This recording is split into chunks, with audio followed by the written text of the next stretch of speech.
프랭크 로이드 라이트는 미국의 현대 건축 선구자로서 소위 대초원 양식으로 지어진 로비하우스, 자연과 건물을 조화시키는 의미에서 아예 폭포 위에 지은 별장인 낙수장, 그리고 건물 전체가 함께 흘러가는 모양의 유기적 구조로 세워진 저 유명한 구겐하임 미술관 등을 설계했던 사람입니다. 언젠가 그가 재판정에 섰을 때 있었던 일입니다. 판사가 당신이 누구인지 밝히십시오라고 하자 그는 나는 세상에서 가장 위대한 건축가입니다 라고 대답했습니다. 어이가 없어진 판사가 어떻게 그런 대답을 할 수 있습니까? 라고 묻자 그는 그렇게 말할 수밖에 없습니다 라고 했다는 것입니다. 프랭크 로이드 라이트가 건축가로서의 자기 자신에 대한 자부심이 그 얼마나 대단한 인물이었는지를 충분히 엿볼 수 있는 일화입니다. 하지만 진짜 세상에서 가장 위대한 건축가는 바로 예수님이십니다. 예수님은 바로 교회라는 최고의 건축물을 최초로 설립하실 분일 뿐 아니라 그 교회는 이후 2000년 동안 내내 전 세계 방방곡곡에 여전히 세워지고 있기 때문입니다. 바로 그 때문에 오늘 본문에서 사도 바울은 교회를 가리켜 예수 안에서 지어져 가는 것이라고 표현하고 있는 것입니다. 이제 2016년을 보내고 2017년을 맞이하는 송구영신의 밤에 저는 주신 말씀을 통해 우리 경영교회가 새해에도 오직 예수님께서 설계하신 그대로 더욱 잘 지어져 가기 위해 다시금 되새겨야 할 교회 설립의 원칙 3가지가 무엇인지를 함께 참고해 보고자 합니다. 첫째로 예수 안에 지어지는 교회의 자재는 천국 권속이 된 성도입니다. 19절에 함께 봉독하겠습니다. 그러므로 이제부터 너희는 외인도 아니요 나그네도 아니요 오직 성도들과 동일한 시민이요 하나님의 권속이라. 아멘. 외인과 나그네는 낯선 사람, 방문객, 외국인, 타지인 등의 뜻으로 그의 동의어인데 당시 유대인들에게 멸시받던 이방인을 가리키는 말로 자주 사용되었습니다. 에베소 교회의 교인들은 대부분 다 이방인들이었지만 사도 바울은 더 이상 그런 소외감을 느낄 필요가 전혀 없다고 선포하고 있습니다. 왜냐하면 그런 이방인들도 이제는 교회를 통해 예수 안에서 성도들과 동일한 시민의 자격을 얻게 되었으며 하나님의 권속이라는 새로운 혈연관계를 맺게 되었기 때문이었습니다. 시민은 외인과 반대되는 말로서 외부인이나 여행객이 아니라 바로 같은 국적을 가진 사람이라는 뜻입니다. 미국에서는 속지주의 원칙에 따라 미국 영토 내에서 출생하기만 하면 어떤 민족이든지 간에 다 미국 시민권자가 됩니다. 마찬가지로 세상에서는 천차만별의 배경과 지위를 가진 사람이라 할지라도 교회 안에 들어오기만 하면 누구나 다 천국 시민권을 받은 다 한 나라의 백성이 되는 것입니다. 권속은 친척, 식구의 의미로서 나그네와 반대되는 말입니다. 세상에서 불신자로 있을 때에는 장망성에 사는 나그네요 타지 사람이었지만 이제 교회의 일원이 된 성도는 예수 그리스도의 보혈을 나눈 새 형제자매요 하나님의 양자가 됨으로써 절로 한 가족이 됩니다. 교회 안에서 성도 간에 그런 가족애를 느낄 정도로 서로 친밀하게 교제하게 되면 아웃사이더처럼 취급되는 서러움이나 신참에 거부한 따위는 어디에도 남을 여지가 없는 것입니다. 바로 이는 천국 시민권을 받고 하나님의 한 가족이 된 성도들이 교회를 구성하게 될 때 그런 교회는 마치 고급 자재만으로 지어진 건물처럼 세워질 수 있습니다. 만약 교회 안에서도 세상 사회의 출신 배경에 따라서 부자와 권력자들만 따로 모여 당을 짓고 빈자와 서민들은 따돌림을 당한다면 그런 교회가 잘 지어질 리는 만무합니다. 그래서 마치 철과 흙이 아무리 섞여 있어도 튼튼한 구조물을 형성할 수 없는 것처럼 근본적으로 취하기 이를 데 없는 조합이 될 것이기 때문입니다. 만약 같은 교인들 사이에서 소위 창립 멤버나 초대 당회원이라 해서 무슨 기득권이나 터세 따위를 부리는 사람이 있다면 이미 내면적으로는 두 쪽 나이는 교회나 다름없습니다. 요즘은 군대에서조차 고참의 군의의식이 거의 사라지고 있다고 하는데 교회 안에 그런 악습에 의한 위화감이 조금이라도 남아있다면 정말 나쁘끄러운 꼴이 아니겠습니까? 이 경영교회 안에서는 아무도 그런 식으로 외인이나 나그네로 취급당하는 일이 있어서는 절대로 안 됩니다. 우리 모두가 다 똑같은 새 조국을 가지게 된 시민이며 한 집에 같이 살게 된 권속입니다. 이제는 장망성에 살던 지옥 백성이 아니라 천국에 속한 백성으로서의 지위와 더 이상 세상에 속한 아웃사이더가 아니라 하나님을 아버지로 모신 양자로서 앞으로 더욱 한 가족처럼 교제하는 기쁨을 누림으로써 각자 이 교회에 꼭 필요한 고급 벽돌과 목재들이 되시기를 바랍니다. 예수 안에서 이어지는 교회는 둘째로 그 교회의 기초가 바른 신앙과 성경 교리가 되어야 합니다. 20절을 함께 봉독하겠습니다. 너희는 사도들과 선지자들의 터 위에 세우심을 입은 자라. 그리스도 예수께서 친히 모퉁이 돌이 되셨느니라. 아멘. 건물을 짓기 위한 자재가 마련되면 이제 본격적인 공사를 시작하기 위해 먼저 터를 닦고 주수도를 세워야 합니다. 마찬가지로 교회는 반드시 사도들과 선지자들의 터 위에 세워져야만 한다고 사도 바울은 천명하고 있습니다. 그래서 사도들과 선지자들 자신이 교회의 창시자가 됐다는 의미나 그들의 순교의 희생이 교회를 세우는 동기를 제공했다는 뜻이 결코 아니라 선지자들이 장차 예수님께서 구세주로 오시리라 한 예언을 기록한 구약 성경과 사도들이 그 예언대로 오신 예수님에 대한 증거를 기록한 신약 성경이 교회의 터가 되어야 한다는 뜻입니다.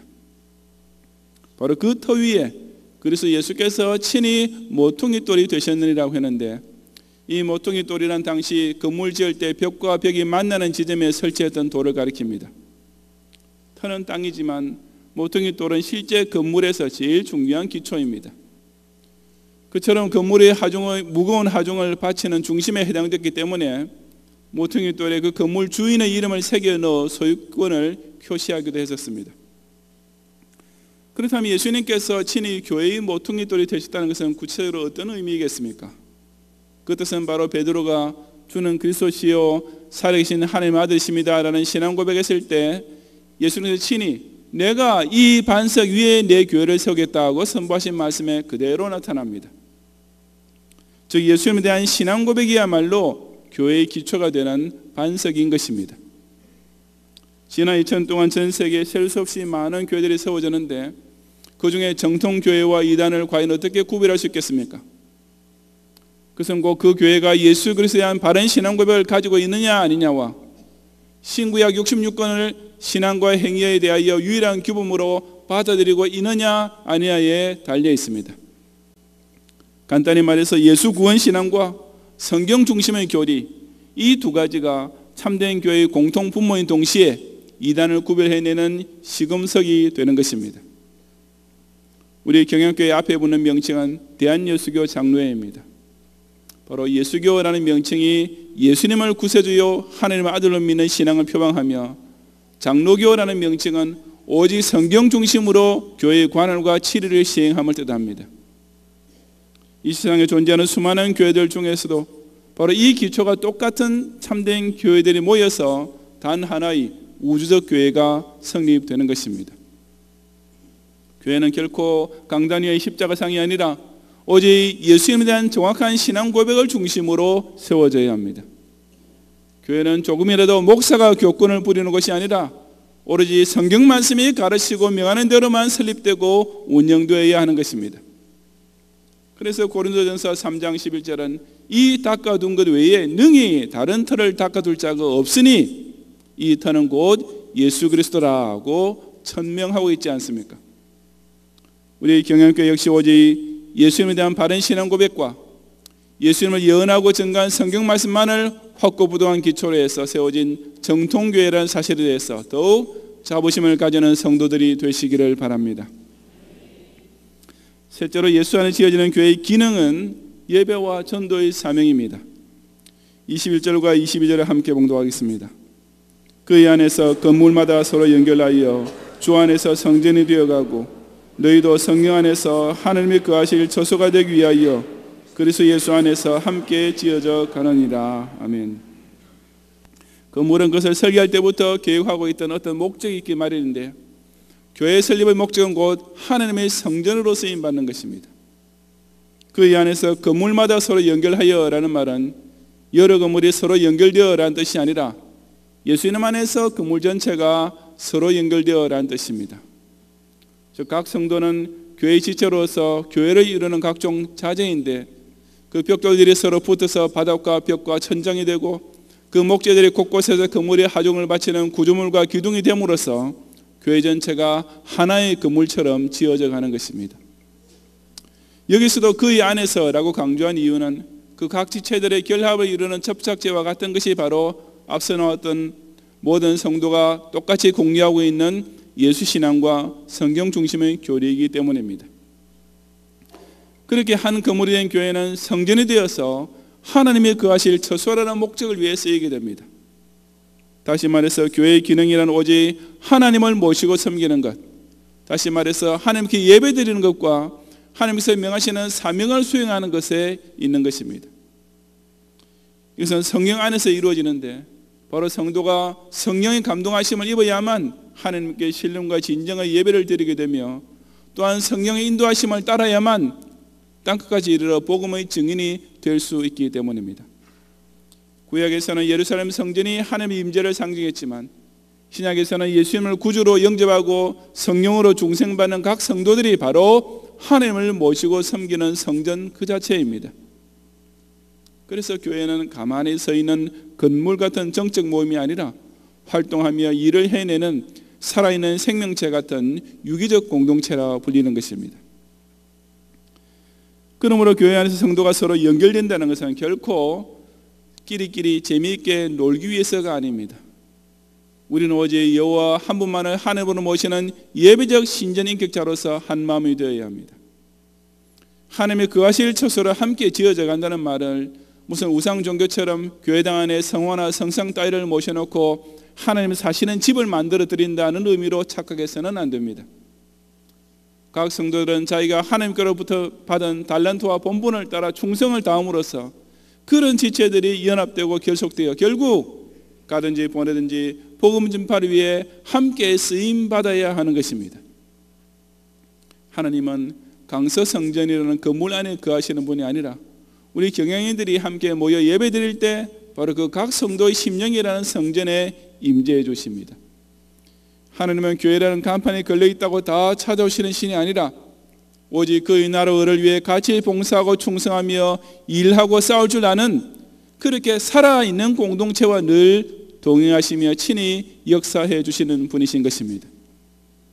우리 경양교회를 통해 친교 장소가 아닌 예배적 공동체의 은혜를 나누고 사회사업단체가 아닌 전도와 선교의 사명을 끝까지 완수함으로써 이 교회를 진정 하나님이 거하시는 처소로 더욱 아름답게 세워가는 성도들이 되시기를 바랍니다. 성도 여러분, 목자가 되기 전의 나무와 채색되기 전의 암석은 그저 흔한 자연물의 일부에 불과합니다. 하지만 그것이 자재로서 건물을 구성하는 일부가 된 후에는 더 이상 나뭇가지나 돌덩어리라는 이름으로 불리지 않습니다. 그 대신 그 나무와 돌은 오직 그것들로 지어진 건물의 이름을 공유하게 됩니다. 저와 여러분도 예수 안에서 함께 지은 교회가 됨으로써 각자의 지위와 가치가 최고로 격상됩니다. 우리가 그저 개인으로만 있었을 때를 이제 경양 공동체의 지체가 된 후와 비교해보면 그야말로 천냥지차가 아닙니까? 전에는 그냥 사람이었지만 지금은 신자이며 전에는 대한민국 국민 정도였지만 지금은 거룩한 선민이 되었습니다. 옛날에는 그저 회사원이나 상인일 뿐이었지만 이제는 장로, 집사, 권사로 불리고 있습니다. 한갓 서민이요 이웃 사람에 불과했던 우리가 지금 와서는 하나님의 자녀요 천국 권속이라는 신분을 소유하게 된 것입니다. 그것은 오로지 우리가 경양교회를 통해 예수 안에서 함께 지어진 공동체의 일부가 되었기 때문입니다. 지어져 가는이라는 동사는 헬라어에서 현재 수동태 직설법으로서 계속적인 과정을 나타냅니다. 즉 성도는 오직 교회를 중심으로 다른 교우들과 함께 계속 성화되어 가는 자인 것입니다. 나무나 돌 같은 자재들이 건물에서 떨어져 나가면 그저 잔해로 전락하고 마는 것처럼 우리가 만약 교회를 떠나면 그야말로 쓰레기 같은 인생이 될 수밖에 없다는 사실을 명심해야 합니다. 저와 여러분 오로지 함께 지어져가는 건물에 속해 있어야만 자신의 가치를 계속 유지할 수 있고 더 높일 수 있습니다. 함께 모여 예배드릴 때 우리는 하나님과 교통하는 신전인격자로서의 신분이 지켜질 수 있으며 평화시대에 순교하는 각오로 같이 충성해야만 우리 각자는 예수 그리스도의 구사 완성을 위해 쓰임받는 도구와 병기로서 실로 요긴한 존재가 될 수 있는 것입니다. 다가오는 2017년에도 이처럼 예수 안에서 한 천국 권속이 되고 예수 안에서 바른 신앙과 교리를 지키며 예수 안에서 같이 예배드리고 충성을 다함으로써 우리 경양교회를 더욱 아름답고 영광스러운 신앙 공동체로 세워가는 성도들이 되시기를 주님의 이름으로 축원합니다. 이 시간